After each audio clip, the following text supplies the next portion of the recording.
Rasulullah ketika para sahabat memasuki perang Badar, ada yang syahid, anak-anaknya dikumpulkan oleh Nabi dalam halaqah khusus. Itulah pertama kali Nabi mendirikan sebuah sekolah namanya Kutab.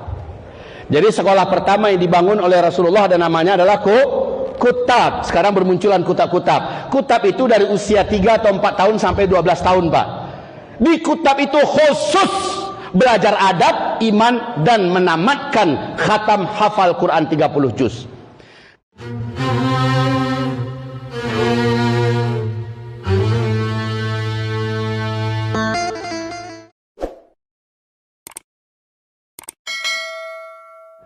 Bismillahirrahmanirrahim. Assalamualaikum warahmatullahi wabarakatuh.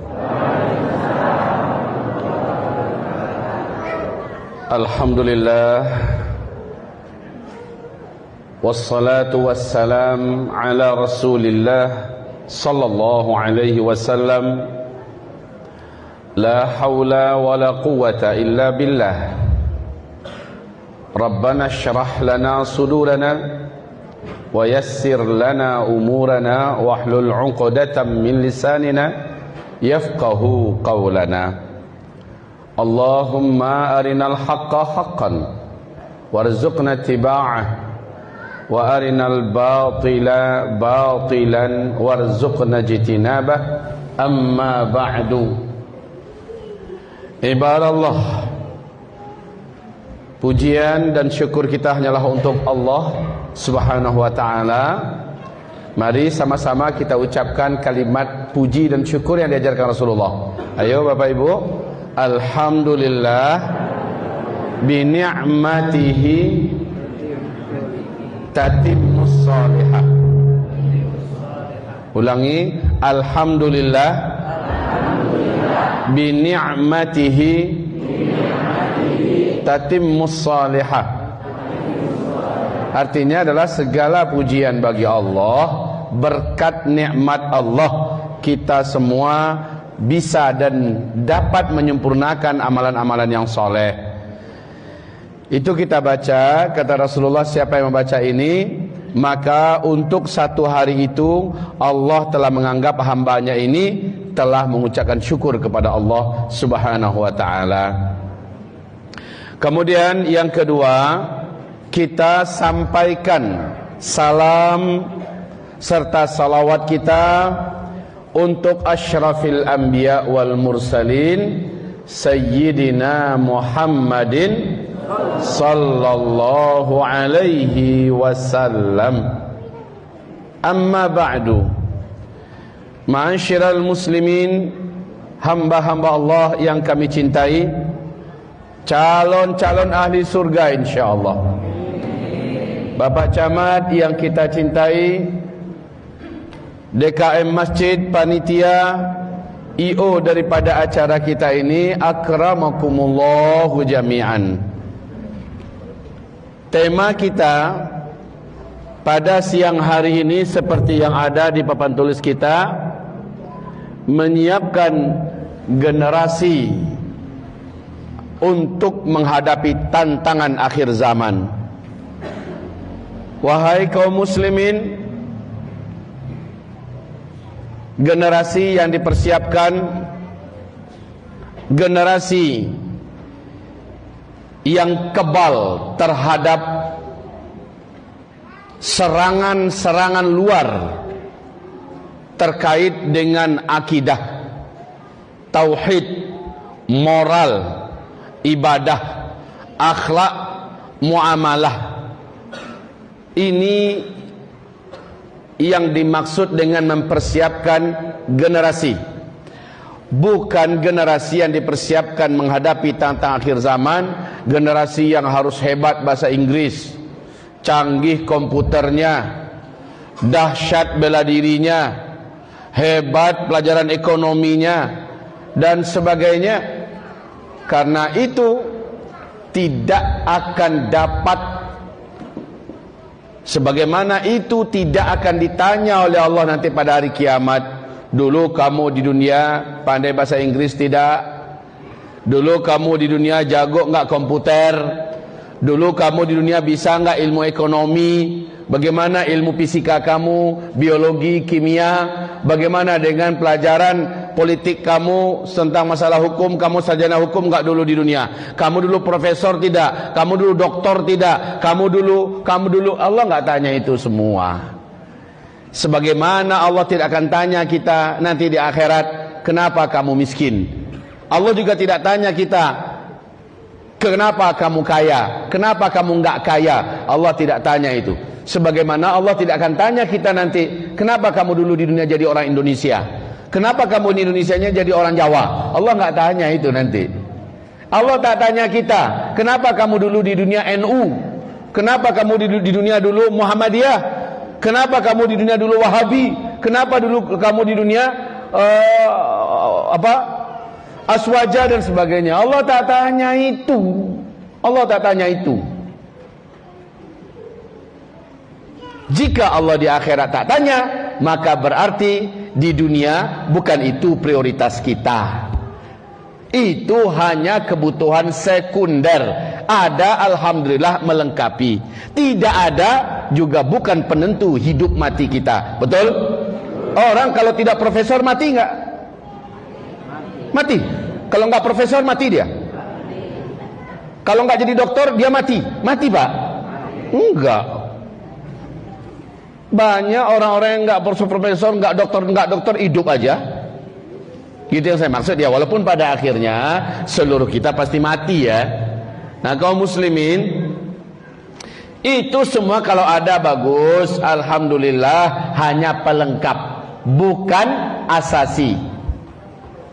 Kalau kita baca, kita balik sejarah, ini sekarang saya harus tekankan satu hal dulu. Yang dimaksud dengan generasi akhir zaman itu siapa? Nabi dengan vulgar, tegas dan jelas mengatakan yang akhir zaman itu adalah sejak beliau diutus, Pak, sampai hari kiamat. Itu namanya akhir zaman. Sejak beliau diutus sampai kiamat. Semua manusia yang hidup, maka dia adalah manusia akhir zaman. Saya digelari Ustadz akhir zaman.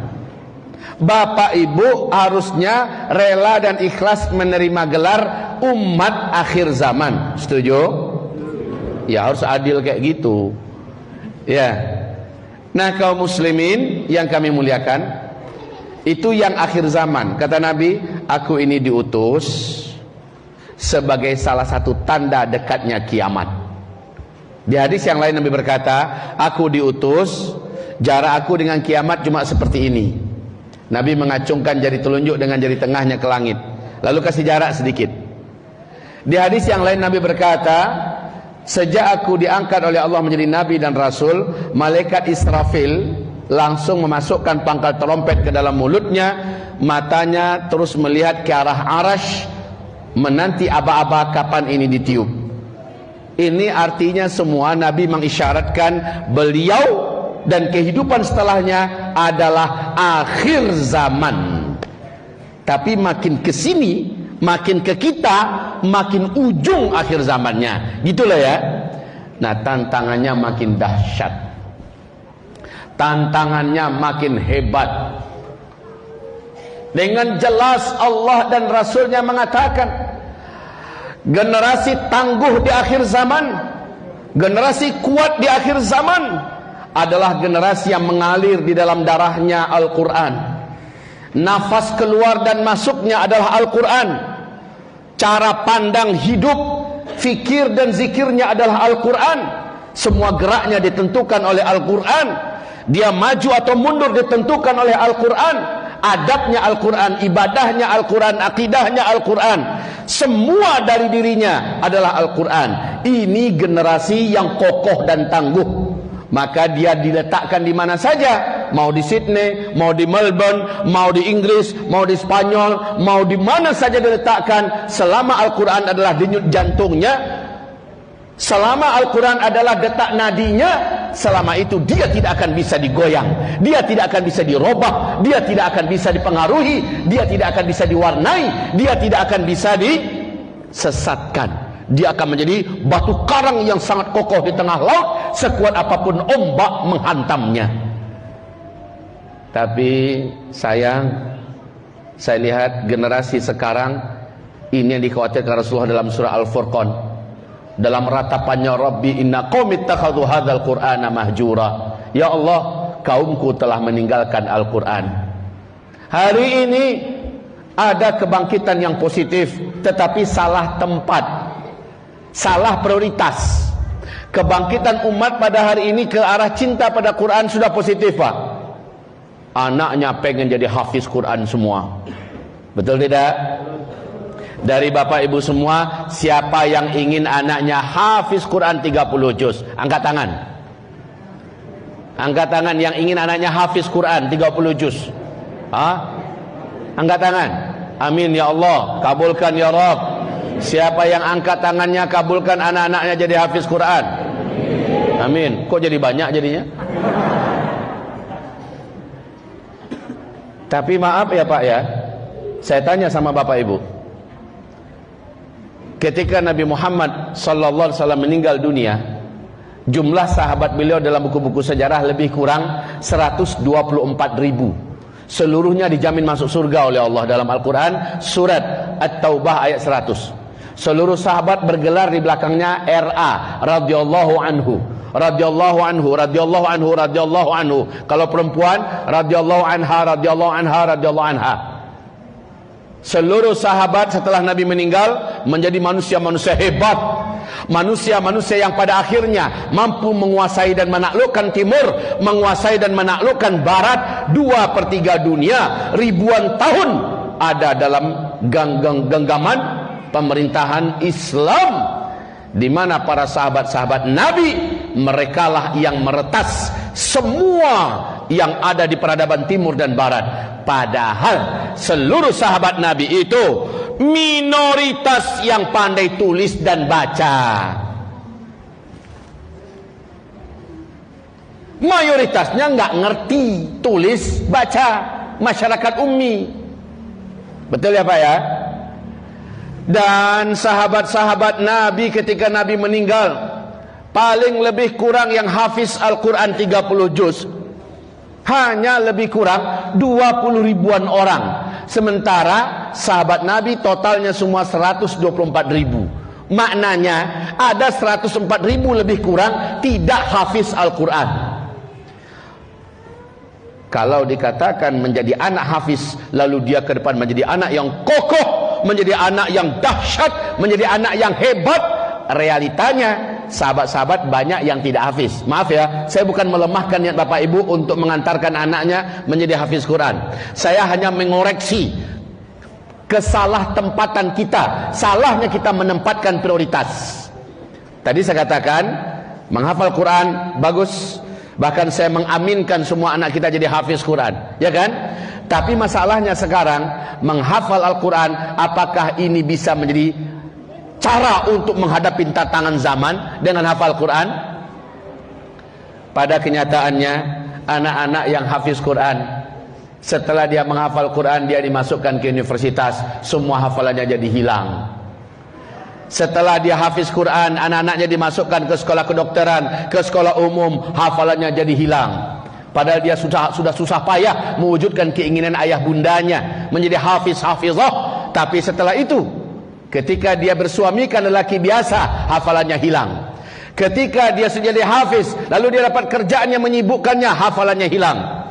Dan setelah dia hafiz Quran 30 juz, banyak yang ibadahnya belum benar, Pak. Ibadahnya belum benar, sholatnya lalai, akhlaknya juga menyedihkan. Ketemu nggak yang macam ini contoh-contohnya? Hafiz Al-Quran, tetapi akhlaknya nggak nampak sebagai akhlak Al-Quran. Hafiz Al-Quran tapi masih mudah kesurupan, disantet kena Pak, disihir dia kena. Padahal dia sudah hafiz Quran. Dia hafiz Quran, diajak menyimpang ke aliran sesat, ngikut. Ada apa ini? Bahkan hafiz Quran jadi ahli maksiat, hafiz Quran murtad, hafiz Quran ada yang bunuh diri. Ada apa ini? Wahai kaum muslimin, maka hafiz Al-Quran ternyata tidak akan menjadikan anak kita mampu menghadapi tantangan, karena dia dengan burung beo sama. Anak kita yang hafiz Quran dengan burung beo sama-sama ngafal Quran. Bapak buka YouTube, burung beo sudah ada yang hafal An-Naba apa? Amma yatasaalun sampai kepada An-Nas, hafal burung beo. Fasih. Tapi tahu nggak dia apa yang dibacanya? Enggak. Anak kita juga begitu. Kita anggap orang sudah hafiz Quran, imannya udah kuat. Dari mana kuat imannya? Iman baru menjadi kuat kalau Al-Quran itu dipahami, diilmui dan diamalkan. Baru jadi kokoh iman di situ. Baru membentuk karakter, baru membentuk kepribadian. Dan kaum muslimin, makanya saya katakan tadi, para sahabat dengan Al-Quran seperti kita hari ini dengan handphone. Maksudnya apa? Kita bisa lepas nggak dari handphone? Hampir-hampir tidak. Kemana kita pergi handphone ikut terus, ya. Di kantong ada handphone, di tempat tidur ada handphone. Kemana kita pergi? Ke toilet pun handphone ikut. Nah, ibaratnya para sahabat, kedekatan mereka dengan Al-Quran, penjiwaan mereka terhadap Al-Quran seperti dekatnya generasi sekarang dengan handphone mereka. Kayak nggak mau lepas gitu, Pak. Hadirin wal hadirat, hamba-hamba Allah yang saya cintai, boleh saya tidak duduk? Jalan-jalan boleh? Nih yang pasang kamera minta maaf, agak sibuk sedikit. Saya akan mondar-mandir ya, untuk bisa ngilangin capek, Pak. Duduk tuh capek. Hadirin, Ibu, saya berdiri ya, Bu ya. Bismillah. Nah, lebih nampak ya, Bu ya. Walaupun belum makan siang jadi seneng ya, Bu ya. Udah makan siang apa belum? Belum. Ya Allah. Tapi sama, Bu, saya juga belum makan siang. Dari kecil sampai sekarang saya nggak pernah makan siang. Sama, Bu, saya makan nasi. Bapak-bapak dan ibu-ibu yang kami muliakan, Al-Quranul Karim diturunkan oleh Allah bukan untuk dihafal. Al-Quranul Karim diturunkan oleh Allah untuk huda, sebagai kitab petunjuk pembimbing hidup. Maka Al-Quranul Karim wajib untuk diilmui, didalami maksudnya, perintah-perintahnya diselami, dipahami kehendak-kehendak Allah. Lalu kita tahu apa yang Allah mau, kita tahu apa yang Allah larang, kita tahu apa-apa arahan Allah Subhanahu wa taala dan diamalkan. Itu tujuan Al-Quran diturunkan. Al-Quran diturunkan sebagai kitab petunjuk. Kalau dihafal, memang jadi apa Al-Quran kalau hanya sekedar dihafal? Dihafal hanya dapat pahala. Itu pun kalau ikhlas ya, hanya dapat pahala. Pahalanya segini, pahalanya segini, nanti di akhirat segitu. Tapi untuk menjadi benteng dari beratnya tendangan dan terjangan jahiliyah di akhir zaman, orang yang hafiz Quran lemah dan rapuh, Pak. Bahkan cenderung para hafiz Quran hari ini, karena hanya menyenangkan hati orang tuanya, setelah dia hafiz, dia pun mulai melepaskan dirinya dari Qurannya, nggak mau mengulang, nggak mau murajaah. Maka dengan cepat para hafiz-hafiz Quran lupa hafalannya. Bahkan ada anak-anak yang tengah jalan baru 20 juz, 17 juz hafiz Quran, karena udah nggak mau, akhirnya orang tuanya nyerah. Anak ini menjadi benci dan muak dengan Quran karena sebelumnya dipaksa oleh orang tuanya. Tak menjiwai dan tidak menjadi ruh bagi dirinya Al-Quran itu. Coba kita pelajari bagaimana Abdullah bin Mas'ud radhiyallahu anhu. Apa kata beliau? Kami dengan Al-Quran ini, kami mempelajarinya 10 ayat demi 10 ayat. Mempelajari, bukan menghafal ya. Kami mempelajarinya 10 ayat demi 10 ayat. Apabila 10 ayat kami tadabburi, kami pelajari maksudnya, sehingga kami mengilmui isinya. Setelah kami benar-benar faham, barulah kami berlomba-lomba mengamalkannya. Ya, barulah kami berlomba-lomba mengamalkannya. Setelah seluruh kami mengamalkannya, kami ambil lagi 10 ayat berikutnya dan kami tadabburi lagi. Kami selami isinya, kami ilmui. Setelah kami benar-benar mengilmui dan memahaminya, kami pun kembali berlomba-lomba mengamalkannya. Jadi begitu, Pak. Nanti di antara mereka ada yang dengan sukarela, dengan senang hati menghafal. Ada yang tidak. Karena fardu ain bagi umat ini adalah mengilmui isi Al-Quran, fardu kifayah untuk menghafal. Sekarang saya bertanya, Bu, mana yang lebih dahulu dan lebih penting, fardu ain atau fardu kifayah? Fardu ain ya Bu ya. Fardu ain itu setiap kita wajib, kayak sholat 5 waktu. Tapi kalau fardu kifayah, apabila sudah ada satu kelompok atau beberapa orang mengerjakannya, kewajiban ini gugur dari yang lain. Ini namanya fardu kifayah. Menghafal Al-Quran, fardu kifayah. Mempelajari, mengilmui, mendalami maksud demi maksud ayat, fardu ain. Dari Al-Fatihah sampai An-Nas. Pertanyaan saya, Bapak sudah berapa usia sekarang Pak? 50. Bapak sudah berapa?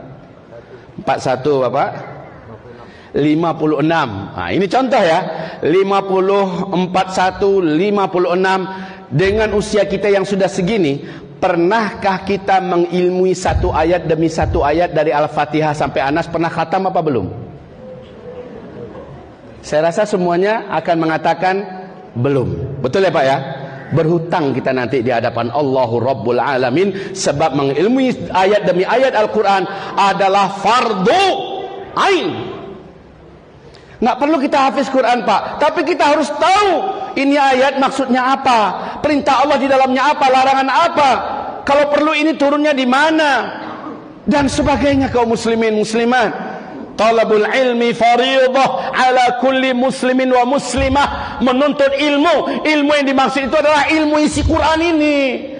Bukan targetnya kita jadi ulama, tidak, tapi sebagai umat kita wajib tahu ayat demi ayat di dalam Al-Quran, dan itu untuk diamalkan.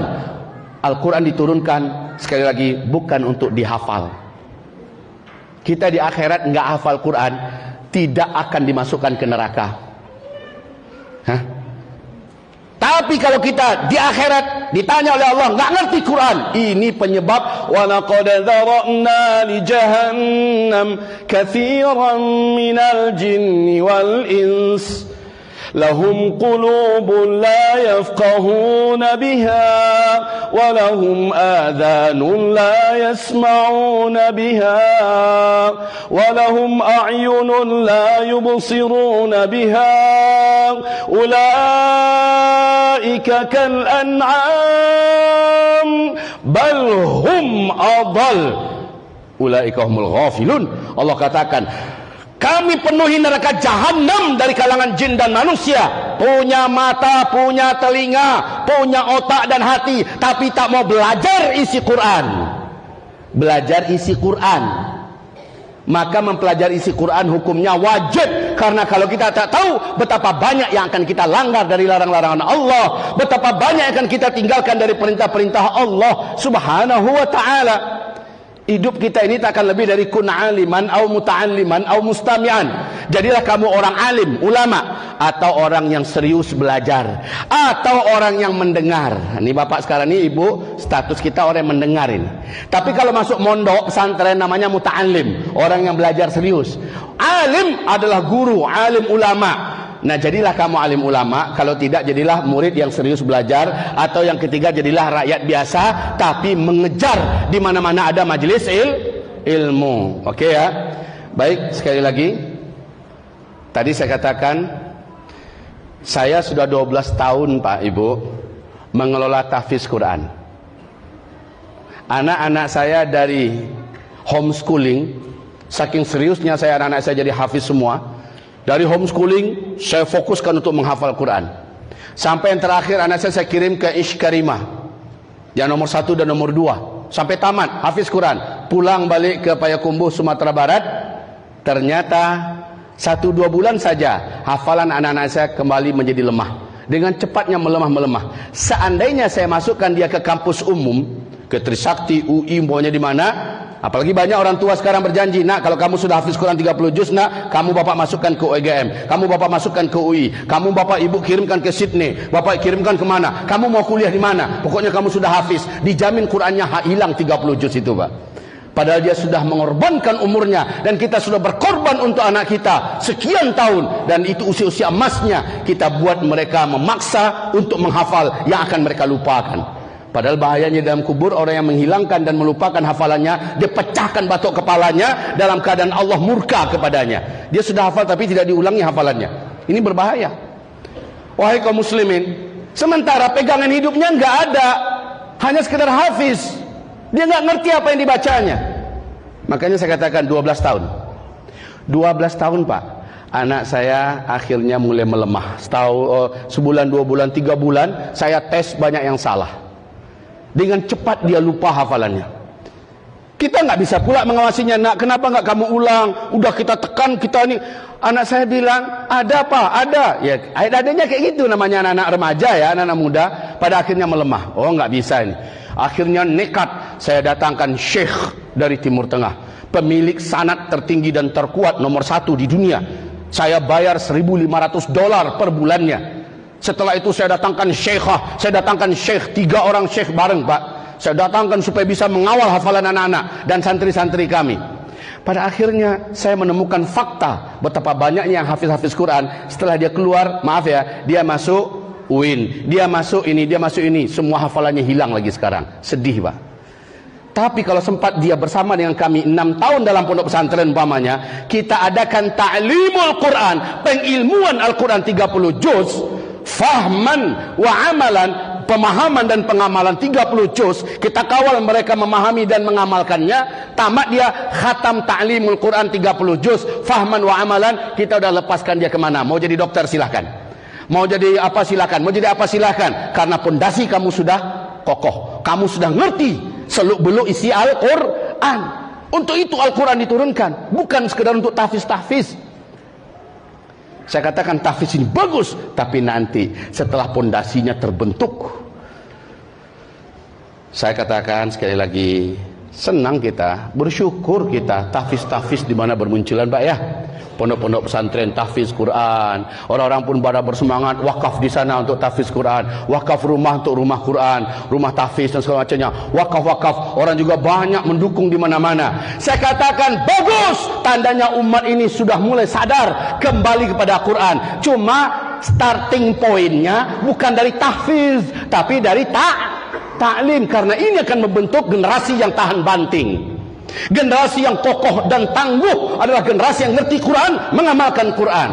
Rasul itu nggak pernah universitas Pak, jangankan universitas, TK pun nggak pernah. Ada nggak gelar Rasulullah, Profesor Doktor Rasulullah? Ada? Nggak ada gelarnya di depan, di belakang juga nggak ada. Muhammad MHI, MMC, MMA, Muhammad PhD, nggak pernah ada gelar di belakangnya dan di depannya. Bahkan dia sampai meninggal masih buta huruf. Tapi generasi yang dididiknya tangguh seluruhnya dan menjadi generasi besar dan hebat. Kenapa? Jawabannya, Nabi tidak pernah melepaskan kadernya dari Al-Quran. Nabi awasi betul. Kata Rasulullah ketika ada sahabat yang mulai mempelajari hadis, kata Nabi, hadis nanti, kata Nabi. Jangan kamu sibukkan diri kalian dengan hadis. Jangan kalian tulis hadis-hadis saya. Selesaikan dulu Quran. Begitu Pak, selesaikan dulu Quran, tuntaskan dulu Quran kalian. Di akhir mabahith fi ulumil Quran, Manna'ul Qattan, sejarah pembukuan Al-Quran, ketika Rasul melihat seluruh sahabat sudah mengilmui Al-Quran, sudah memahami Al-Quran dan sudah mengamalkan Al-Quran, barulah Rasulullah menghasung sahabatnya, fal'ana uktubuha, sekarang hadis pelajarilah, sekarang hadis bukukanlah, tulislah. Ketika Nabi sudah yakin sahabatnya sudah menguasai Al-Quran, sudah mengilmui, sudah mengamalkan, barulah Nabi menganjurkan. Itu hadis Pak. Maaf, zaman sekarang muncul kelompok-kelompok, awal-awal dia muncul di tengah umat langsung mengajarkan hadis. Hadis. Akhirnya umat menjadi pecah belah, beradu, berantem. Ya kan? Karena mereka mulainya dari hadis. Sedangkan Nabi mengatakan selesaikan dulu Quran. Umar bin Khattab membaca lembaran-lembaran Taurat. Datang Nabi Muhammad, hai Umar, apa yang ada di tangan kamu dan kamu sedang baca apa? Apa jawaban Umar? Ya Rasulullah, ini adalah lembaran-lembaran ajaran Allah dalam kitab suci Taurat. Taurat diturunkan kepada siapa Pak? Kepada Nabi Musa. Apa kata Rasulullah? Wahai Umar, seandainya sekarang Musa hidup ada di tengah-tengah kita, dia hanya akan menjadi salah seorang di antara pengikut saya. Dia hanya akan menjadi salah seorang di antara murid saya. Hai Umar, yang diturunkan Allah kepada Nabi Musa dibandingkan dengan yang Allah turunkan kepada saya jauh lebih sempurna, jauh lebih lengkap, lebih terang, lebih kuat. Hai Umar, tinggalkan itu, kata Rasulullah. Pelajari totalitas Al-Quran yang Allah turunkan kepada saya. Coba lihat Pak, Nabi menghambat dan melarang agar sahabat-sahabatnya jangan sibuk dulu dengan pelajaran yang lain sampai mereka menuntaskan Al-Quran. Nah sekarang kita lihat pendidikan ala jahiliyah zaman sekarang. Anak kita dari kecil tu dah dijelen berbagai macam mata pelajaran. Nanti mulai udah kelas 5, kelas 6, bahkan 1 SMP, 2 SMP dan sebagainya, belajar kimia, fisika, biologi, matematika, segala macamnya. Dijelen pelajaran itu. Qurannya dah selesai belum? Makanya anak sekarang rapuh-rapuh ya Pak ya. Mental mereka lemah-lemah, cemen-cemen, cengeng-cengeng. Anak-anak sekarang akhlaknya jauh daripada yang diharapkan. Anak-anak sekarang benar-benar luar biasa. Lemah keyakinannya, lemah ibadahnya, lemah semangatnya. Kenapa? Karena mereka tidak dipadatkan dulu pondasinya. Coba lihat tukang kalau membangun, apa dulu yang dibangun oleh tukang? Pondasi. Apakah setelah pondasi mulai dicor langsung ditegakkan lagi di atasnya yang lain? Pasti ditunggu keras dulu kan? Ditunggu keras dulu, setelah mengeras baru lanjut ke atas. Jadi gitu Pak. Rasulullah ketika para sahabat memasuki perang Badar, ada yang syahid. Anak-anaknya dikumpulkan oleh Nabi dalam halaqah khusus. Itulah pertama kali Nabi mendirikan sebuah sekolah namanya Kutab. Jadi sekolah pertama yang dibangun oleh Rasulullah dan namanya adalah Kutab. Sekarang bermunculan Kutab-Kutab. Kutab itu dari usia 3 atau 4 tahun sampai 12 tahun Pak. Di Kutab itu khusus belajar adab, iman, dan menamatkan khatam hafal Quran 30 juz. Kalau menghafal memang sebelum akil balik nggak apa-apa. Kita hasung anak kita hafal Quran sampai ke tingkat mutskin kalau perlu dapat sanad. Sanadnya pada Rasulullah. Tapi kalau udah tingkat SMP, akalnya sudah tumbuh, akil baliknya sudah, maka itu bukan lagi menghafal. Itu saatnya anak diberikan pemahaman, pengilmuan Al-Quran. Sekarang mak tahfiz itu tingkat SMP apa tidak? Rata-rata kan tingkat SMP, tingkat SMA. Saya mengatakan tirulah Rasulullah. Ketika sudah di atas usianya, maka diberikan kebebasan pada mereka mau menghafal, hafallah. Tapi seluruh mereka semangat mempelajari Al-Quran. Ingat Pak, ketika anak kita mempelajari Al-Quran, otomatis dia tahu tentang kandungan. Walaupun tidak spesialis ya, dia tahu tentang daging, tentang darah, tentang tulang. Dia tahu tentang tanah, tentang awan. Dia tahu tentang perang. Dia tahu tentang rumah tangga, bahkan tentang seks dari Al-Quran. Dia tahu tentang kehidupan, tentang ekonomi dari Al-Quran. Karena Al-Quran lengkap seluruhnya. Bayangkan Pak, dia tamat dalam 6 tahun umpamanya 30 juz pengilmuan pemahaman, dan dia mengamalkan. Dia bagaikan seorang ulama pada hakikatnya. Walaupun ke depan dia menjadi arsitek, walaupun ke depan dia menjadi dokter, walaupun ke depan dia menjadi jenderal, walaupun ke depan dia menjadi bupati, menjadi gubernur, menjadi menteri, menjadi apa saja, tapi secara kualitas agamanya dia bagaikan ulama. Kenapa? Dia ngerti Al-Quran, dia paham Al-Quran walaupun gak hafiz Al-Quran. Sampai di sini paham? Coba lihat sahabat, ketika Nabi meninggal, para sahabat-sahabat itu enggak seluruhnya ulama loh ya, dalam artian dakwah, ceramah, tabligh akbar, enggak. Di antara sahabat ada yang jadi diplomat seperti Mus'ab bin Umair. Di antara sahabat ada yang jadi komandan dan panglima perang, ya jenderal tertinggi seperti Khalid bin Walid, seperti Sa'ad bin Abi Waqqas. Di antara sahabat ada yang menjadi konglomerat seperti Utsman bin Affan, Abdurrahman bin Auf. Di antara sahabat ada yang menjadi duta besar, ada yang menjadi Masya Allah Pak, macam-macam. Ada yang ahli pertanian, peternakan, ada. Di antara sahabat beda-beda, tapi setiap mereka ulama dalam kualitas pemahaman dan pengilmuan Quran dan pengamalan. Allah, generasi macam ini yang kita siapkan. Saya berharap ya, tausiah dan nasihat macam ini menyentakkan kesadaran pondok-pondok pesantren yang sudah hadir, alhamdulillah, untuk tahfiz Quran, alihkan dan arahkan kepada ta'limul Quran. Harusnya situ langkah pertama dulu, ta'limul Quran. prioritaskan yang fardu ainnya dulu. Saya bertanya, membaca Al-Quran dengan benar, tajwidnya, tahsinnya, hukumnya fardu ain. Fardu ain. Menghafal Al-Quran hukumnya fardu kifayah. Setelah itu mengilmui isi Al-Quran, mendalami ayat demi ayat maksudnya sampai kita paham, ini hukumnya fardu ain. Fardu ain.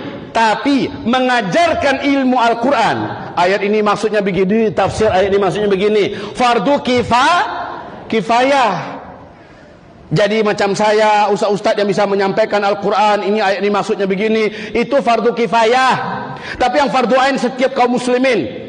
Selama ini yang bapak suruh belajar Quran, yang tahfiznya ya anak-anak, yang bapak masih sibuk ngantor, masih sibuk kerja, masih sibuk anu. Kalau yang taklimul Quran, bapak, ibu, anak sama-sama wajib untuk mengilmui Al-Quran. Generasi macam ini yang insya Allah bisa menghadapi tantangan. Generasi yang kembali kepada Al-Quran. Hadirin hamba-hamba Allah yang saya cintai, saya boleh tanya lagi kepada ibu kami yang di belakang, Bu. Belajar membaca Al-Quran dan memperbaiki bacaan hukumnya apa, Bu? Fardu ain. Bagus, Pak. Menghafal Al-Quran 30 juz hukumnya benar. Saya tanya lagi bapak-bapak, Pak, mendalami ayat demi ayat isi Al-Quran maksudnya apa, perintahnya apa, pesan Allah apa, titik-titik penekanan adab akhlaknya, muamalahnya apa, itu hukumnya apa, Pak? Bagus, Bu. Mendakwahkan maksud ayat demi ayat Al-Quran kepada orang lain dan kepada manusia banyak, hukumnya apa, Bu? Benar, sudah jadi ulama kita semua. Nah, kalau begitu, saat fardu ain, fardu kifayah ketemu, mana yang didahulukan? Fardu ain. Jika demikian, sebaiknya bapak ibu mentargetkan, saya harus hantarkan anak-anak saya, bahkan diri saya, ke pondok-pondok pesantren. Di situ ada ta'limul Quran 30 juz fahman wa amalan. Cuma sayang sampai hari ini saya cek, saya periksa dari Sabang Semerauke sampai hari ini ya. Saya berharap dengan kajian ini akan banyak menyentakkan dan membangunkan kesadaran para kiai-kiai kita, para alim ulama kita, pemilik-pemilik pondok tahfiz untuk mulai memprioritaskan ta'limul Quran 30 juz'an fahman wa amalan. Pemahaman dan pengamalan 30 juz ta'lim. Maka kaum muslimin,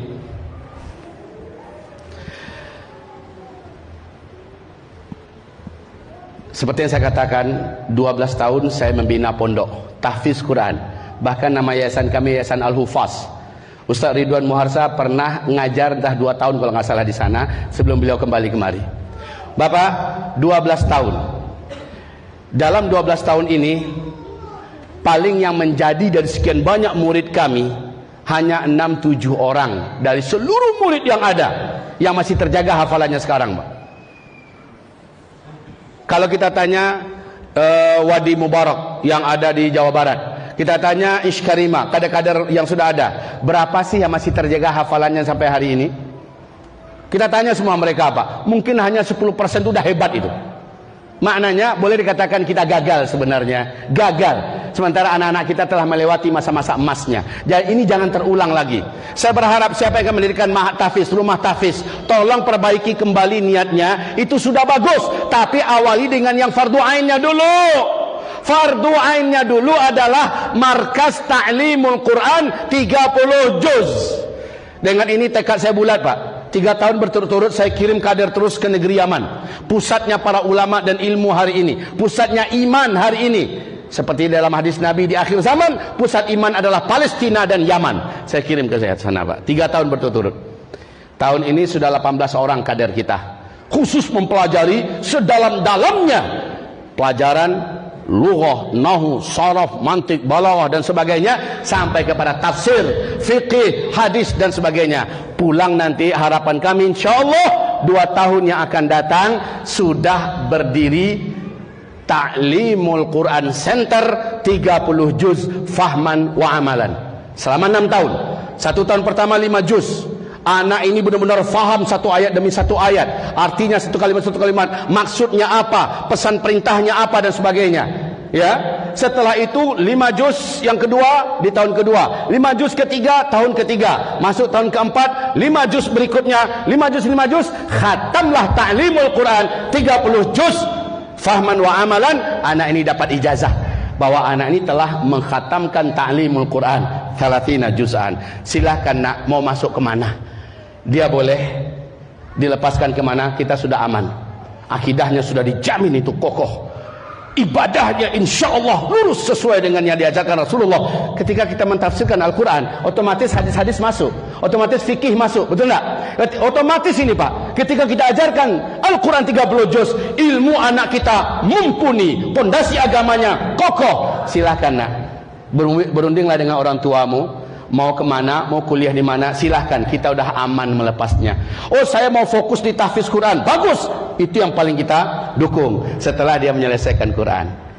Jadi tolong didoakan Bapak Ibu. Sekarang kita di Payakumbuh Sumatera Barat dengan cita-cita yang begini besar, begini agung. Saya berharap dengan tabligh akbar dan ceramah macam ini membangkitkan dan menyadarkan banyak pihak-pihak, baik para donatur, kiai-kiai, pemilik pondok, tahfiz dan sebagainya. Ayo kita arahkan umat untuk cerdas dengan Al-Quran, mengilmui Al-Quran. Ini yang saya harapkan ya. Sehingga jangan hanya Sumatera Barat nanti yang punya Ta'limul Quran Center 30 juz ini, tapi di berbagai kota, di berbagai provinsi hendaknya bermunculan sekolah-sekolah Ta'limul Quran 30 juz fahman wa amalan. Oke.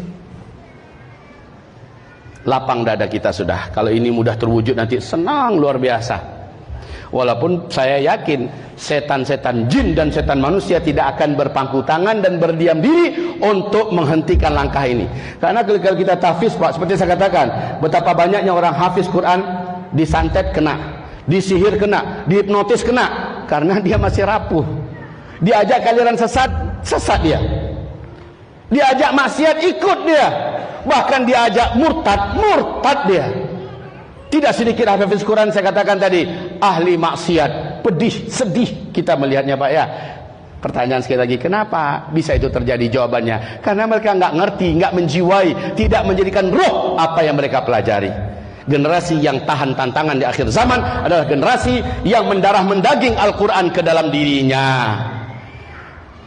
10 hektar sekarang Allah kasih kami tanah, kami beli bersertifikat di atas bukit dengan pemandangan yang mengalahkan puncak di Payakumbuh Sumatera Barat. Sudah mulai naik alat berat, kita beli akses tanah, jalan 10 meter kali 700 ke atas. Gubernur Sumbar sekarang sebelum dia jadi gubernur pernah naik ke atas. Ya Allah Ustaz, indahnya luar biasa. Di tempat itu Pak, kita akan membangun markas Ta'limul Quran 30 juz dengan mendatangkan alim-alim ulama dan syekh yang pakar dalam bidang tafsir. Tolong doakan, mudah-mudahan 2025 ini sudah bisa menampung murid. Amin. Kalau sekarang masih kita membuka jalan dan meratakan beberapa lokasi untuk kita hindari cut and fill, untuk bisa mendirikan bangunan-bangunan. Dan kami targetnya bukan bangunan mewah. Kalau orang 1 meter 3 juta rupiah, kita cukup semi permanen. Yang penting dalam 2 tahun dah siap. Ya, 2.200 meter hanya 1.800.000 per meter. 1.800.000 per meter, sehingga banyak orang yang bisa ngikut. Bisa 1 meter, bisa setengah meter, kalau yang mampu bisa 10 meter dan sebagainya. Berharap kami kepada Allah Subhanahu wa ta'ala ini bisa terbangun dalam 2 tahun ini, sehingga ketika tim dan kader kita dari Timur Tengah pulang, syekh yang kita pesan, syekh yang sudah kita booking hari ini di sana, yang sudah kita ikat mengajar kader-kader kita di sana, bisa bareng ke Indonesia mengerami pondok pesantren Ta'limul Quran 30 juz'an fahman wa amalan. Dan berharap saya kepada Allah dengan isi ceramah ini tersentuh dan terketuklah hati pondok-pondok pesantren yang lain, tahfiz-tahfiz Quran, rumah-rumah Quran, untuk hadir ke tengah-tengah umat mengajarkan isi Al-Quran. Setuju tidak? Setuju tidak ibu? Bapak ibu akan berulang-ulang kecewa dengan anak kita yang hafiz-hafiz Quran. Yang salah bukan anak kita, Pak. Langkah kita bapak ibu yang terlalu semangat, kita salah mengambil starting point. Kita kecewa anak kita, bodoh amat kamu. Kenapa teman-teman kamu bisa, kamu nggak bisa? Atau umpamanya anak kita dah sungguh-sungguh, ternyata metodenya di pesantren tahfiznya salah, lalu kita salahkan pondok pesantren dan sebagainya. Akhirnya kita asik salah menyalahkan aja. Lama-lama anak kita jadi muak dan bosan dengan Al-Quran. Ngelihat Quran aja nggak ada lagi tersentuh hatinya, nggak tergetar lagi hatinya. Karena selama ini dia dalam tekanan dan paksaan untuk menghafal Al-Quran. Ya Allah, ya Rabbi. Jadi kaum muslimin, seorang pendiri negara yang terkenal kuat agamanya juga, yaitu Pakistan, namanya Muhammad Iqbal. Muhammad Iqbal ini, ketika beliau mendekati akil baligh, dia memurajaahi hafalan Qur'annya 30 juz. Diulang-ulangnya hafalannya. Si ayah datang kepada Muhammad Iqbal. Iqbal, sedang ngapain kamu? Iqbal yang lagi baca Quran menjawab, mengulang hafalan ayah. Bagus, lanjutkan ya. Besoknya Muhammad Iqbal kembali mengulangi hafalannya. Karena orang hafiz Quran, Pak, seharusnya 4-5 juz setiap hari dia ulangi, setiap hari. Kalau segi pahala kan dahsyat tuh Pak ya. Pahala itu yang kebayang oleh para orang tua, ngalir kepada kita pahalanya. Tiap hari dia baca berapa? Iya, kalau anak kita dengan kesadaran dan keikhlasan melakukannya. Tapi banyak anak yang nggak sadar, banyak anak yang kalau melakukannya nggak ikhlas. Ya, langkah yang betul-betul dengan kesadaran keikhlasan. Oke, ayah Iqbal lagi mengulang hafalan Quran. Bagus, lanjut nak. Kemudian besoknya lagi si Muhammad Iqbal sedang murajaah hafalan Quran. Murajaah itu artinya mengulang-ulang hafalan. Itu arti murajaah ya. Datang lagi sang ayah, Iqbal, kamu lagi ngapain nak? Iqbal mulai heran ini. Padahal ayahnya kan melihat, Iqbal kan murajaah hafalan Quran itu dengan membaca jahar, dengan suara yang keras. Ayahnya kan tahu Iqbal sedang membaca Al-Quran, murajaah hafalan. Iqbal menjawab lagi, ayah, Iqbal sedang murajaah hafalan Quran. Iqbal tutup dulu Al-Qurannya, lalu dia bertanya, ayah ini aneh. Ayah kan lihat sendiri Iqbal sedang ngapain. Kan Iqbal sedang murajaah hafalan Iqbal, tapi ayah selalu bertanya, sebenarnya ada apa ayah? Disinilah pesan sang ayah yang menghunjam ke dalam lubuk hati Iqbal dan menjadi dia berubah caranya bermuamalah dengan Al-Quran. Apa kata sang ayah? Iqbal, anakku, Al-Quranul Karim 30 juz yang sudah kamu hafal ini nak, sesungguhnya adalah surat-surat cinta dari Allah Rabbul Alamin untukmu nak. Surat-surat cinta dari Allah Rabbul Alamin untukmu nak. Ananda harus tahu apa-apa pesan Allah dalam setiap ayat. Ananda harus faham apa yang Allah perintahkan. Ananda harus tahu arahan-arahan Allah. Ananda harus faham dengan sebaik-baiknya apa-apa yang dilarang oleh Allah.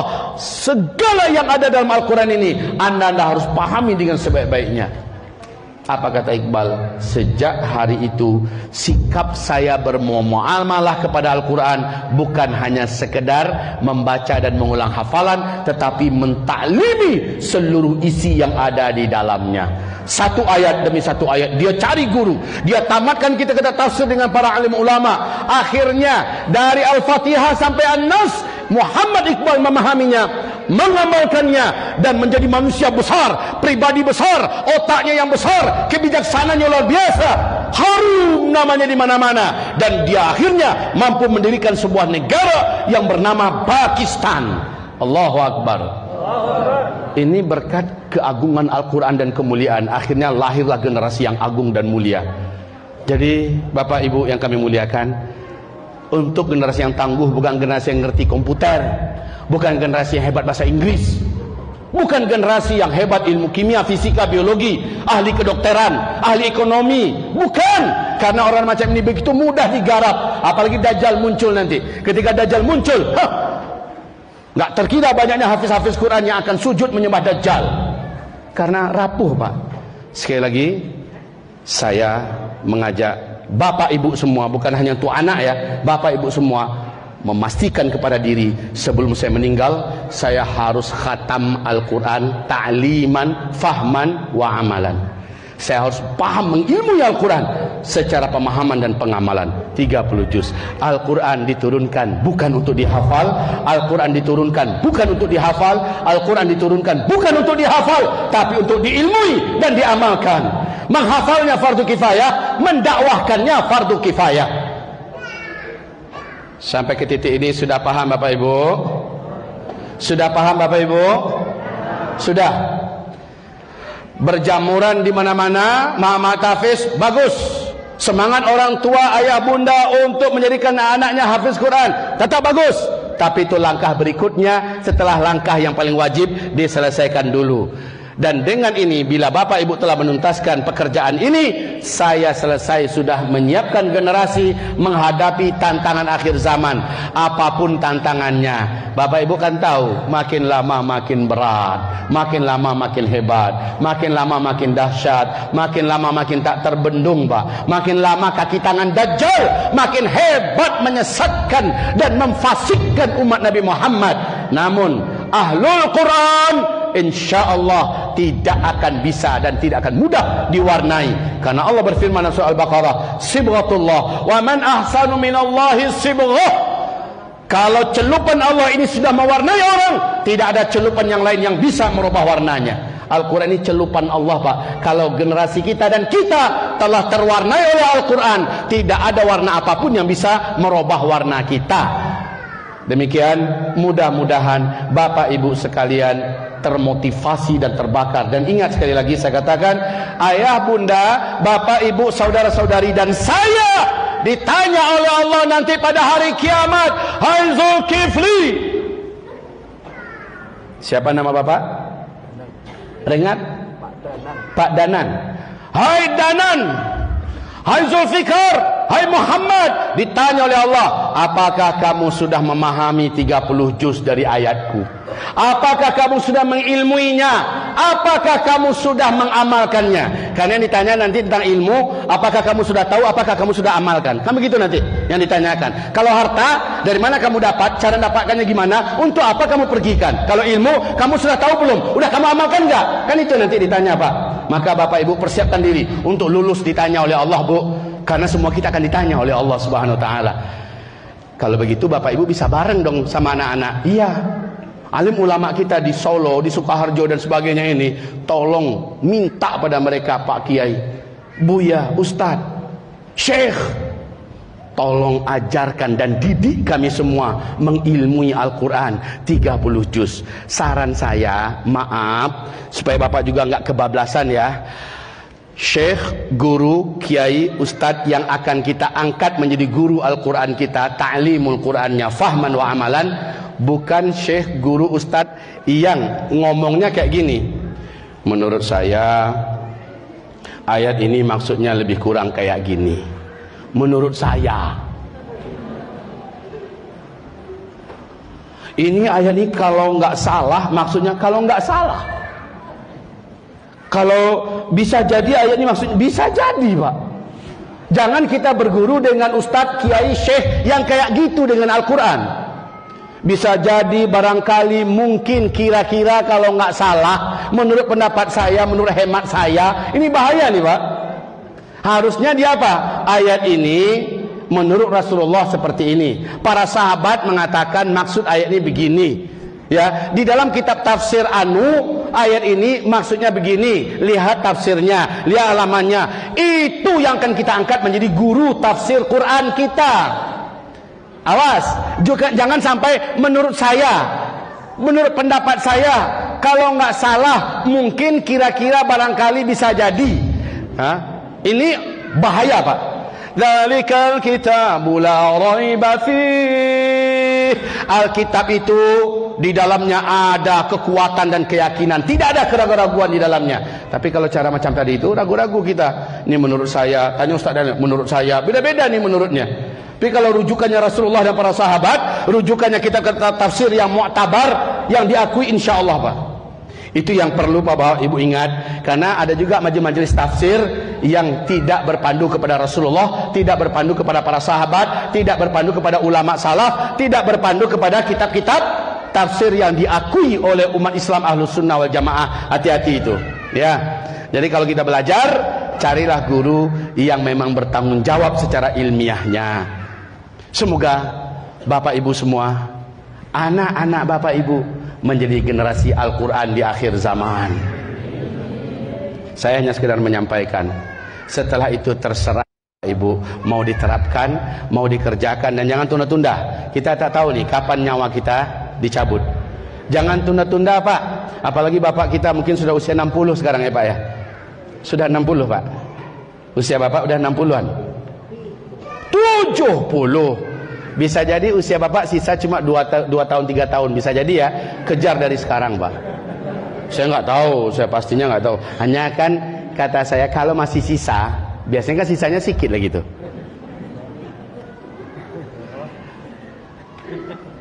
Biasanya sisanya kan biasanya nggak banyak-banyak lah gitu. Sisa hidupnya. Tamatkan taklim Al-Qur'annya seayat demi seayat dari Al-Fatihah sampai An-Nas. Cari guru, gurunya guru yang benar, guru yang lurus. Bapak paham, minimal Bapak ditanya oleh Allah, ada kamu pelajari? Ada ya Allah, Engkau Maha tahu ya Allah. Ya, jadi gitu Pak. Dan satu lagi saran yang kedua, enggak perlu Bapak Ibu memulai dulu harus nahu sarafnya hebat, belajar bahasa Arab dulu supaya kuat dan hebat. Enggak perlu. Itu tingkat muta'alim yang targetnya menjadi alim baru. Tapi kalau Bapak Ibu cukup sebagai mustami', ya, mustami' itu nggak perlu harus pandai bahasa Arab dulu Pak, kokoh dulu nahunya, sarafnya, balaghahnya, enggak, langsung saja to the point. Ayat ini maksudnya ini, ayat ini maksudnya, udah selesai. Insyaallah taala enggak lama-lama. Walaqad yassarnal Qur'ana lidzikr fahal min muddakir. Kami mudahkan Al-Qur'an untuk dipelajari. Adakah yang mau mempelajarinya? Allah jamin Al-Qur'an mudah dipelajari. Tapi kalau dibandingkan tahfiz Pak, tahfiz lebih berat. Paling beratnya itu adalah menjaga hafalannya. Tapi kalau ta'limul Quran paling mudah, memahaminya juga mudah. Maaf, kalau ada ustadz yang mengajarkan kita ilmu Al-Quran tapi sulit dan berat, kita harus curiga dengan ustadz ini. Karena Al-Quran karakternya mudah dipahami, sederhana. Saran yang ketiga kepada Bapak Ibu semuanya, mempelajari, mengilmui isi Al-Quran sebaiknya tertib sesuai ayat diturunkan. Bukan dari Al-Fatihah, Al-Baqarah, bukan begitu ya, sampai An-Nas. Tapi sesuai tertib ayat diturunkan. Mulai dari Iqra ibaratnya. Itu ada kitabnya itu. Kaifa yubarmijul Qur'anu al-hayata. Bagaimana Al-Quran akan manage kehidupan kita. Itu sudah diterjemahkan ke dalam bahasa Indonesia. Mudah-mudahan sudah ada di toko buku. Cari itu Pak. Di situ urutannya sesuai dengan ayat diturunkan, surat diturunkan. Lalu diuraikan pengertiannya dengan mudah dan sederhana. Nah, mudah-mudahan pondok-pondok pesantren, ya, rumah-rumah tahfiz Quran mulai mengajarkan ta'limul Quran kepada generasi kita dan kita sendiri. Semoga ada yang menyambut seruan ini. Semoga ada Bapak Ibu yang langsung setelah ini berguru, mencari, berburu di mana ada majelis-majelis ilmu di dalamnya Al-Quran diuraikan seayat demi seayat yang bersanadkan kepada Rasulullah sallallahu alaihi wasallam. Bapak Ibu, saya baru pulang dari Yaman 10 hari yang lalu. Alhamdulillah, saya korbankan waktu saya 1 bulan pergi ke sana. Saya korbankan harta untuk berangkat ke sana. Saya duduk dengan para masyayikh di sana. Dan saya tamatkan kitab-kitab turath, kitab-kitab induk, sampai saya mendapatkan sanad kepada ulama penulis kitab itu. Yang pertama, kitab Ushulus Sunnah oleh Syekh Abu Bakar Abdullah bin Zubair Al-Humaidi. Imam Al-Humaidi wafat tahun 219 Hijriah. Saya selesai dan saya dapatkan sanad, silsilahnya sanad sampai kepada Syekh Humaidi. Saya memiliki tanggung jawab menyampaikan pada umat. Coba lihat, saya yang sangat sibuk, saya sediakan waktu mengejar ilmu Pak. Ke Yaman, enggak tanggung-tanggung. Dan saya pulang langsung membawa ilmunya dan membawa bentuk sanad ilmiahnya sampai kepada Syekh Humaidi. Yang kedua, saya juga menamatkan kitab Aqidah Imam Asy-Syafi'i dari kitab Ar-Risalah, sanadnya sampai kepada Imam Syafi'i. Alhamdulillah. Allahu Akbar. Terus saya juga menamatkan kitab Al-Bisyaratu wal Ittihaf, 320 halaman. Sebaris demi baris kami kaji dengan guru kami dan syekh kami. Tamat, langsung syekh memberikan sanad kepada kita dan mengijazahkan kita sampaikan ini kepada umat. Sekali lagi saya katakan, saya sangat sibuk. Saya punya pondok pesantren 3 kampus. Dan saya punya jadwal yang sangat banyak di mana-mana. Untuk memburu ilmu, saya kejar ke sana supaya bisa fokus. Dari subuh sudah baca kitab, sudah menemui guru, sudah berguru dan bermajlis, dan pulang membawa ilmu, membawa sanad untuk disampaikan pada umat. Bapak Ibu yang ada di sini, lakukan hal yang sama. Sesibuk apapun kita, kesibukan utama kita adalah selamat pada hari kiamat. Mencari jalan selamatnya adalah pelajari kitabullah Al-Quranul Karim 30 juz mumpung masih hidup untuk diamalkan. Ya, untuk diamalkan. Ajak anak-anak bapak. Jadi jangan paksa anak bapak untuk tahfiz Quran. Jangan paksa, Pak. Bapak menzalimi anak bapak nanti. Bisa jadi anak kita itu bukan kemampuannya untuk menghafal, tapi untuk memahami pasti bisa. Untuk memahami, mengamalkan pasti bisa. Bapak akan kecewa, ibu akan kecewa memaksa anak kita hafiz. Kita janjikan dia dan segala macamnya, akhirnya dia lupa juga, kan kecewa kita jadinya ya Pak ya. Demikian Bapak Ibu, hamba-hamba Allah yang kami cintai. Ternyata saya sampai di sini belum sempat memanfaatkan papan tulis karena kebawa semangat ya, kebawa semangat untuk menyampaikan mana yang prioritas. Yang prioritas adalah mengerjakan fardu ain. Mungkin kalau ada yang mau bertanya, waktu asar kita masuk jam berapa? Hah? 14.51. Mau ada tanya jawab? Nggak usah. Kalau nggak usah, kita langsung berdoa pada Allah Subhanahu Wa Taala. Tak usah, kita langsung ya, selesai. Nggak ada yang mau bertanya? Bagi jamaah yang mau bertanya ya, ada tadi 2 pertanyaan saja mungkin. Mengulang ada yang bertanya, mumpung Bapak Ustaz Yudi Muhammad Ali ini ya masih ada orang.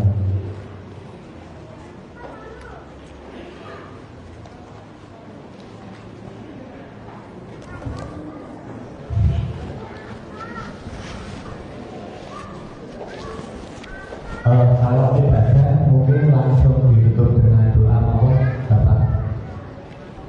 Apa? Oh ya, oke. Baik.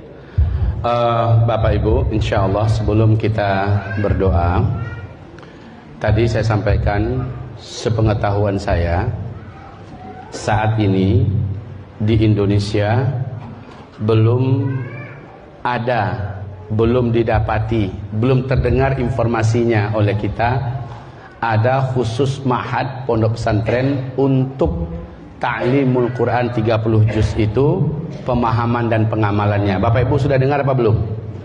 Yang saya tahu belum ada. Saya menyampaikan ini dengan harapan banyak provinsi-provinsi yang kelak ke depan memunculkan pondok-pondok ta'limul Quran. Setidaknya saya sudah umumkan bahwa Ta'limul Quran Center untuk pembelajaran 30 juz pemahaman dan pengamalan, insyaallah awal 2025 sudah bisa menampung murid. Maka anak-anaknya yang sekarang kelas 4 SD, yang sekarang kelas 1 SMP, insyaallah di 2025 mudah-mudahan sudah bisa didaftarkan untuk menjadi santri pengilmu Al-Quran 30 juz dan didampingi pengamalannya, insyaallah. Yang anaknya SMP berarti 3 SMA nanti. Iya, kalau 3 SMA hanya 3 tahun saja. Berarti 1 tahun itu 10 juz Pak. 1 tahun 3 tahun nanti selesai 30 juz. Memang lebih padat, tetapi yang dari SMP memang kita ajarkan 5 juz 1 tahun sampai benar-benar dia selesai di tahun ke-6-nya. Demikian info. Kemudian berikutnya, yang kami punya adalah tanah yang sudah kita beli bersertifikat 10 hektar. Yang sudah kita gambar, master plan-nya sudah ada, hanya baru 2.200 meter persegi, satu lantai saja.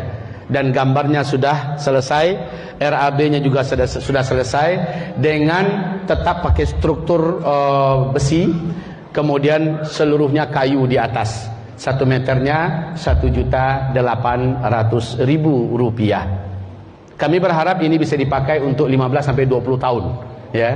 Nah, Bapak Ibu yang kami muliakan, karena ini baru dikeluarkan dan diputuskan lebih kurang 10 hari yang lalu, jadi memang sama sekali kita belum memiliki budget apapun. Tapi kita yakin Allah pasti akan menggerakkan hartanya di muka bumi yang ada di tangan hamba-hambanya untuk membangunkan fasilitas itu. Silakan Bapak Ibu bergotong royong bersama-sama mempersiapkan markas atau sentral ta'limul Quran ini, agar di 2025 awal kita sudah mulai bisa menyambut murid-murid kita yang baru, dan guru-gurunya sudah berdatangan dari Timur Tengah insyaallah. Juga syekh pakar ahli tafsirnya juga sudah ada di tengah-tengah kita. Dengan ini, bersama ini, dalam masjid ini, saya ngajak kita semua, ayo kita bersumbangsi dalam rangka membangun markas ta'limul Quran ini, Pak. Seberapa Allah berikan Bapak rezeki, Ibu rezeki, seberapa Bapak Ibu diikhlaskan oleh Allah hatinya, silakan. Mudah-mudahan sekali lagi kita dapat menyelesaikannya dalam 2 tahun. Karena kami tidak meminta bantuan ke Timur Tengah. Kami juga tidak pandai membuat proposal ke perusahaan-perusahaan besar dan sebagainya. Yang kami pandai hanyalah sampaikan pada umat, biarlah Allah yang gerakkan mereka, biarlah mereka nanti yang akan ikut bersama-sama menggotong royongi pembangunan ini. Jadi tolong dibantu, kita siang ini bergerak bersama, kita jalankan. Mudah-mudahan ada beberapa yang dapat untuk kita mulai pembangunannya. Bismillah. Maaf Ustaz, ada yang mau tanya. Ya, silakan.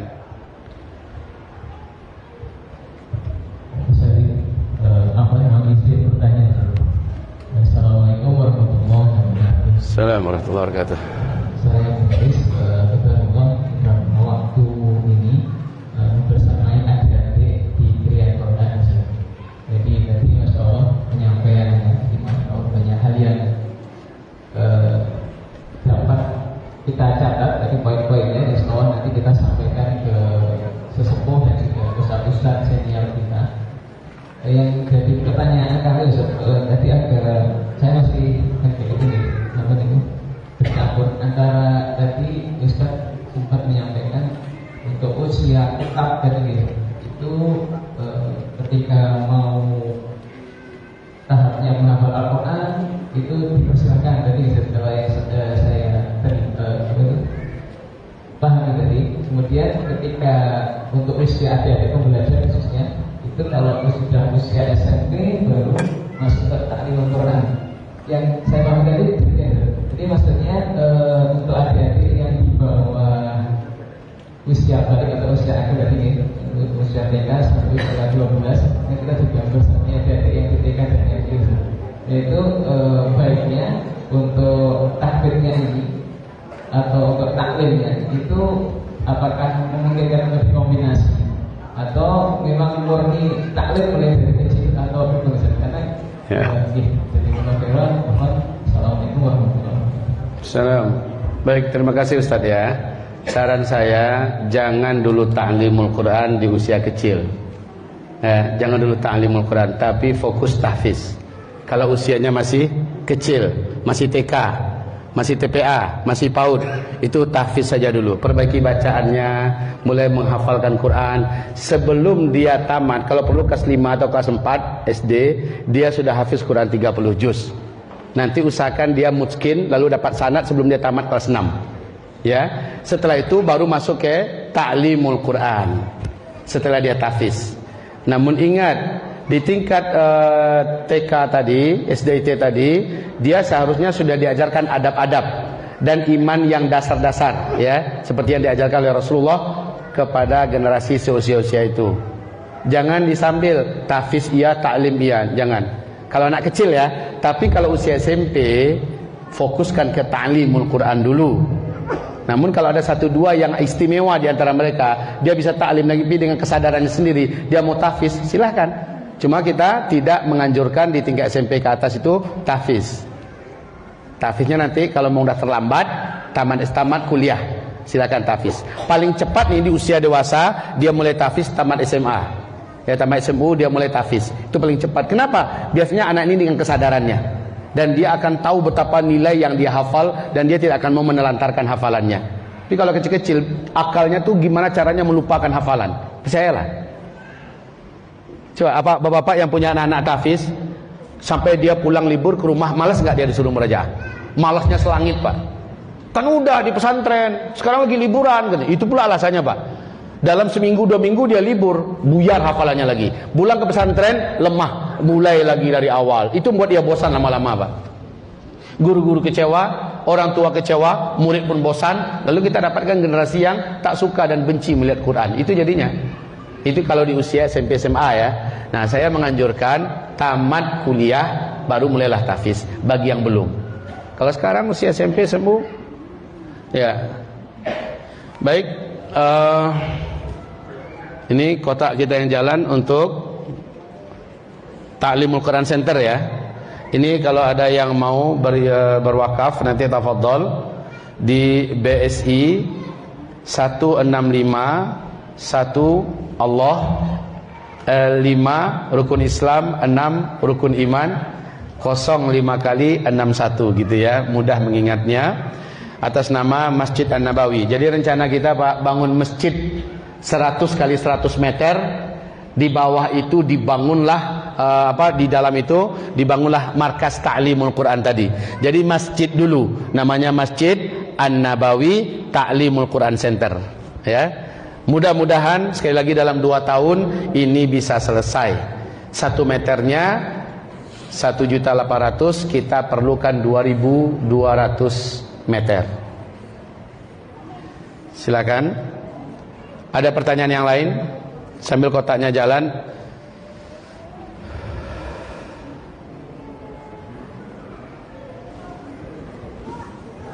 Mas Fatul, dibantu kotaknya jalan biar lebih cepat. Dan kita seluruhnya berdoa kepada Allah Subhanahu wa taala. Al-Fatihah. Alhamdulillahirabbil alamin. Ar-Rahman. Iyyaka na'budu wa iyyaka nasta'in. Ihdinas siratal mustaqim. Siratal ladzina an'amta 'alaihim ghairil maghdubi 'alaihim waladdallin. Amin. Allahumma salli wa sallim ala sayyidina Muhammadin sallallahu alaihi wasallam wa ala alihi wa sahbihi ajma'in. Rabbana faghfir lana dhunubana wa kaffir 'anna sayyi'atina wa tawaffana ma'al abrar. Ya Allah, ampuni dosa-dosa kami ya Allah. Ampuni dosa-dosa kami ya Allah. Ampuni dosa-dosa kami. Kami telah salah dalam melangkah pendidikan untuk diri kami ya Allah dan anak keturunan kami. Kami telah memulai mengisi otak dan hati kami dengan ilmu-ilmu dunia sebelum ilmu darimu kami selesaikan, yaitu Al-Quranul Karim. Sehingga kami dapati kenyataan hari ini iman kami lemah, ibadah kami lemah, akidah kami lemah. Begitu juga dengan anak-anak kami ya Allah. Sementara tantangan hidup semakin hitam, semakin berat, semakin kuat, semakin jahat ya Allah, kami sebenarnya takut dan khawatir kalau kami kelak tidak termasuk hamba-Mu yang lulus dan selamat dengan ujian yang berat, tantangan yang dahsyat di akhir zaman ini ya Allah. Karena kami tahu hanyalah dengan berpegang erat dengan Al-Quranul Karim, setelah kami mengilmuinya lalu kami mengamalkannya, kami berpegang erat dengan Al-Quran, itulah satu-satunya jalan dan cara agar kami lulus dan selamat dari tantangan hidup yang maha berat di akhir zaman ini. Ya Allah, kami sudah terlanjur salah. Kami minta ampun, mohon keampunan-Mu dan maaf-Mu ya Allah. Izinkan kami, berilah kami waktu untuk bisa belajar dan mengilmui Al-Quran dengan sungguh-sungguh, seayat demi seayat, satu surat demi satu surat, sampai kami mampu menyelesaikannya 30 juz dengan pemahaman yang lurus dan benar dan mengamalkannya. Ya Allah, tolong kami, beri kami semangat untuk memburu markas-markas ilmu ta'limul Quran. Tolong kami ya Allah, beri kami rezeki, beri kami waktu, beri kami kesempatan, beri kami izin-Mu ya Allah, agar kami bisa menjadi orang-orang yang faham isi-isi ayat-Mu dan sanggup mengerjakannya keseluruhannya ya Allah, dan meninggalkan seluruh larang-larangan-Mu. Ya Allah, jinakkan anak-anak kami, lunakkan hati anak-anak kami, agar mereka mau bersungguh-sungguh mempelajari ilmu dan isi-isi Al-Quran untuk diamalkannya ya Allah. Walaupun anak-anak kami sekarang sudah ada yang di sekolah-sekolah umum, atau mungkin di universitas, atau mungkin sudah bekerja, gerakkan hati anak-anak kami ya Allah, agar mereka kembali kepada Al-Quran, mengilmui Al-Quran, lalu hidup dengan Al-Quran. Ya Rabb, kabulkan doa kami. Ya Rabb, ya Rabbana, izinkan kami menghembuskan nafas terakhir kami, sementara hubungan kami dengan Al-Quran sangat rapat dan dekat. Kemesraan kami dengan Al-Quran bagaikan daging dan darah, bagaikan badan dan nyawa. Ya Allah, izinkan kami, akhir hayat kami sementara kami sedang membaca Al-Quran, sedang mendalami Al-Quran, atau sedang mengamalkan Al-Quran. Husnul khatimah, husnul khatimah, husnul khatimah. Lindungi kami ya Allah dari su'ul khatimah. Lindungi kami dari su'ul khatimah. Lindungi kami ya Allah dari su'ul khatimah. Ya Allah, seluruh jamaah yang ada di dalam masjid ini, selamatkan dunia dan akhirat mereka ya Allah. Selamatkan dunia akhirat mereka ya Allah. Selamatkan dunia akhirat mereka ya Allah. Selamatkanlah mereka di akhir zaman ini ya Allah, dari segala bencana, petaka, musibah, huru-hara, fitnah, dari segala apapun yang membahayakan agama mereka, harta mereka, nyawa mereka ya Allah. Seluruh jamaah yang ada di dalam masjid ini, istimewakan mereka di mata-Mu ya Allah. Bila ada yang berinfak di antara mereka, terima infak mereka, dan tumbuh kembang biakkan di tangan-Mu. Berilah untuk mereka bunganya di dunia ini ya Allah, berupa harta pengembalian yang lebih banyak dan lebih berkah ya Allah. Ya Allah, izinkanlah Pondok Ta'limul Quran Center 30 juz kami Engkau dirikan dengan harta-harta yang Engkau titipkan kepada umat ini ya Allah, dan alirkan pahalanya buat mereka secara merata ya Rabbal Alamin. Rabbana atina fid dunya hasanah wa fil akhirati hasanah wa qina adzaban nar. Subhana rabbika rabbil izzati amma yasifun wa salamun alal mursalin walhamdulillahi rabbil alamin. Amin, amin, amin ya Rabbal Alamin. Mohon maaf lahir dan batin. Mari kita baca surah Wal Asri bersama-sama. A'udzu billahi minasy syaithanir rajim. Bismillahirrahmanirrahim. Wal 'asr innal الإنسان لفي خسر إلا الذين آمنوا وعملوا الصالحات وتواصوا بالحق وتواصوا بالصبر اللهم ارحمنا بالقرآن وصدق الله العظيم. Baca doa kafaratul majlis. Subhanakallahumma wa bihamdika asyhadu an la ilaha illa anta astaghfiruka wa atubu ilaik walhamdulillahi rabbil alamin. Mohon maaf lahir dan batin. Semoga kita berjumpa kembali di pertemuan berikutnya. Jika tidak bisa di dunia, semoga kita bertemu di dalam surga. Amin ya rabbal alamin. Billahi taufiq wal hidayah. Wassalamualaikum warahmatullahi wabarakatuh.